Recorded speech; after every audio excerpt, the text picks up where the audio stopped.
Now today, you want to learn how to get more contact dunks on NBA 2K22. And luckily for you, you came to the right place. There's so much to know about dunking and how to dunk properly. A lot of people just think, oh, I'm going to hold my X button, I'm going to mash the paint, stuff like that. You know, that's not how it works. That's not, I mean, 2K is really bad with paint defense, but that's not entirely how it works. If you really want to be a really good player and learn how to dunk properly and make sure you don't get blocked and just get so many more contact dunks, this is definitely the right video for you. Now, like I said, there's a lot that goes into dunking, and it's not just holding X and going to the paint. There's a lot more to it, and I'm going to be giving you guys some secret tips. But if you want to unlock the secret tips, you got to hit the subscribe button first. Literally 90% of the people that watch my videos are not subscribed. It would be greatly appreciated if you just smash the subscribe button. It's free. You can always unsubscribe. Maybe in a month you decide, I don't like this dude anymore. So you can unsubscribe in a month, but subscribe for now. And I almost guarantee you will enjoy the videos and content I put out on this channel. And make sure you watch the entire way through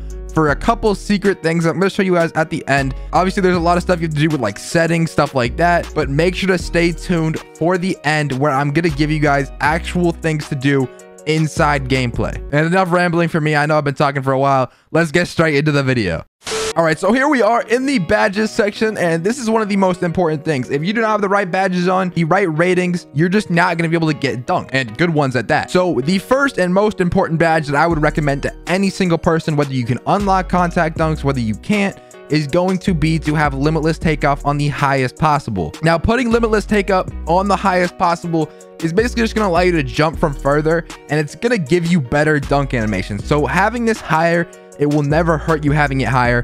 And honestly, it's always the first badge you should put on, no matter what other badges you have. If you only have three finishing badges, they all need to go on limitless takeoff. It's the most important finishing badge by far, not even close. Now, the next one that I personally run is posterizer. Some people say it doesn't work. I like to run it just because I don't know. I feel like I'm trying to get contact dunks, you know, and especially for the content, I like to get contact dunks whenever I play. So for me, I like to run posterizer. You don't have to, but if you want to get the most contact dunks possible, it's obviously going to help you out. It literally says improves the likelihood of posterizing your opponent. So I run this on Hall of Fame, and these are my 2 Hall of Fame badges that I run. Now, 2 more really important badges. They don't need to be run on Hall of Fame. Unless you have the badges for it, then go ahead. But that's going to be Slithery Finisher and Fearless Finisher. These are both really overpowered badges. Slithery Finisher basically just helps you avoid contact. You know, you're going to make your contested layups more. You're even going to get like those side contact dunk animations more with Slithery Finisher on. And Fearless Finisher basically just allows you to make contested layups. It's really broken, especially with how bad paint defense is in this game. Ronnie, Mike Wang, if you're watching this, please fix paint defense. Like, please, I'm begging you to fix paint defense. But honestly, I don't know why I'm saying this. Like, let's be honest, neither of them are watching my video. Mike Wang has been on his 8-month vacation and has not posted a tweet about gameplay since the first day of the game. But that's a rant for an entirely different video. Fearless Finisher, put it on, basically. That's the whole point there. And with my last badge, I have 13. I like to run like Bronze Rise Up. I notice it helps a tiny bit when I'm like under the basket. I need to get a dunk or standing dunk. You can also run Fast Twitch, and if you're catching lobs, throw on Lob City. Those are just some easy badges. And if you're a guard, you can run like Giant Slayer. There's not too many great finishing badges. These are the only 2 I run on Hall of Fame. And yeah, overall, I would just run something like this. Now, real quick, before I get into some animations and some settings, we need to look at your build and your driving stats. Now, this is my facilitating finisher, also known as my 2-way stretch finisher on my YouTube. It's like the most popular video on my channel if you want to recreate the build. But you can see I have an 88 driving dunk. And what that 88 driving dunk is, it pretty much allows me to get any regular dunk package I want. It allows me to get the pro contact dunks, which is really all you need. Like, there's some crazy animations in the pro contacts. You don't need the elite ones. It's very hard to get a 92 driving dunk and still have a pretty solid build. So for me, 88 is plenty, but if you are running posterizer and you are trying to get contact dunks, you're going to need at least an 84 to get some contact dunk animation. And my real recommendation would be 85 at 99 overall.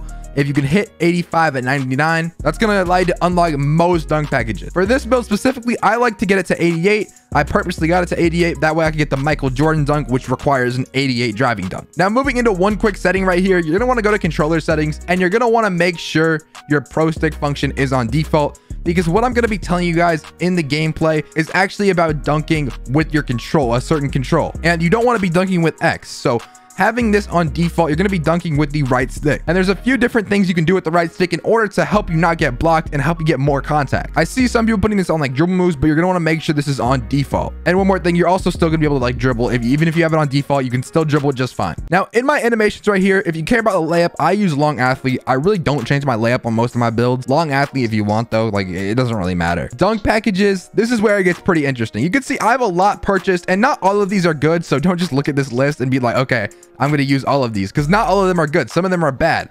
The reason I have so many bought is because I test them out and I test all the dunk packages out. Now, if you only can get like bronze or silver limitless takeoff, and even if you can get higher than that, the #1 dunk package I would recommend, there's 3 actually. There's 3 dunk packages I would recommend if you mainly have bronze or silver limitless takeoff, but if you have higher than that, I would put these on as well. By far and above, the most unblockable dunk on 2K is quick drops off 1. This dunk package is so good that people tried to ban it in wagers. Like people do wagers on the game.